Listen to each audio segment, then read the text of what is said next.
بسم الله الرحمن الرحیم. وقتی که ما شما اسم المؤمن الله سبحانه و تعالی را خواندیم، همیشه فکرتان باشه که هر نام از نامهای الله سبحانه و تعالی را ما شما میخوانیم.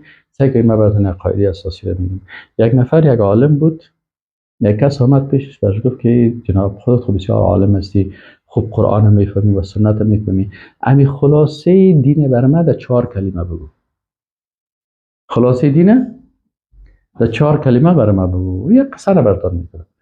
این عالم میگه این عالم چی گفت؟ این عالم برش گفت که نامهای الله سبحانه و تعالی را، اسما و صفات الله را یاد بگی و مطابق از او زندگی کن. اینی خلاصه دین.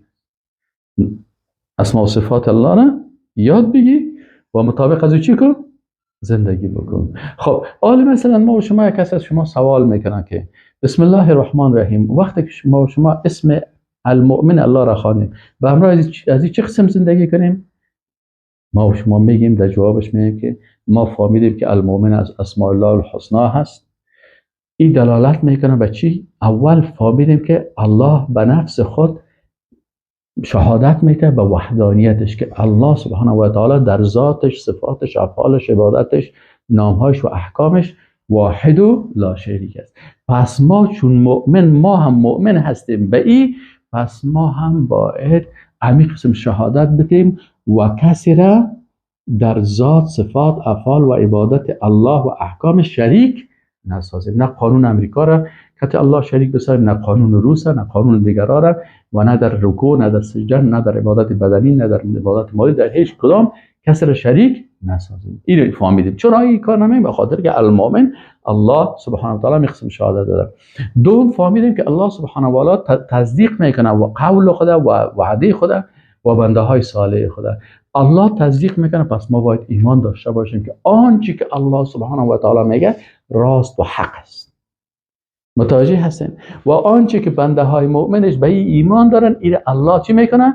تصدیق میکنه. از این خاطر ما باید با بسیار راحت زندگی بکنیم که عقیده درست و خوب عقیده قرآن و سنت است. خب دیگه چی هست؟ دیگه فهمیدیم که الله سبحانه و تعالی دعوت به طرف ایمان میکنه. پس وقتی که الله المؤمن از دعوت به طرف ایمان میکنه، به ایمانا که ما بنده های مؤمن الله هم باید به طرف الله مردم چی کنیم؟ دعوت بکنیم. چهارم بگوییم که گفتن که والذی، الله او ذاتی است که به طرف از او امن و آرامش نسبت داده میشه. الله هست که امن میده و آرامش میده. پس ما و شما اگر تکلیف روانی یک کسی داره، مثلا تکلیف روانی داره، در تابلیت روانی چی هست؟ ذکر الله هست. الا بذکر الله تطمئن القلوب. اگر ایمان قوی داشته باشی، به اندازه ببینین 5 50 60 70 80 تا 100، مثلا این ایمان است و این آرامش است. اگر ایمانت 5% بود 5% آرامش داری. اگر ایمانت 50% بود 50% آرامش روانی داری. اگر ایمانت 100% بود 100% آرامش روانی داری. این سایکولوژی و علم نفس و علم روانشناسی اسلامی هست، مطابق اسم المؤمن الله سبحانه و تعالی. هر قدر که ایمانت بلند بود، به اون اندازه قوی آرامشت چیست؟ چرا؟ الله هست که بر انسان امن و آرامش میده. دیگه فهمیدیم که الله سبحانه و تعالی هیچ کس را بالایش ظلم نمیکنه، چون الله ذات عادل است. المؤمن ذاتی هست که بالای کس ظلم نمیکنه. پس ما شما با این چه قسم زندگی میکنیم؟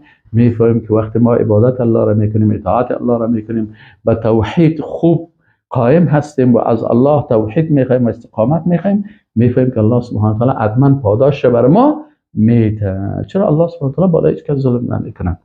و آخریش فهمیدیم که الله سبحانه و تعالی المؤمن است، یعنی ذاتی هست که مظلوما را نصرت میکنه. اگر کدام وقتی بالای ما ظلم میشه و یا ما مظلوم واقع میشیم، میفهمیم که حتما نصرت الله و کامیابی الله بر ما میرسه و با این شکل زندگی میکنیم. و السلام علیکم و رحمت الله و برکاته.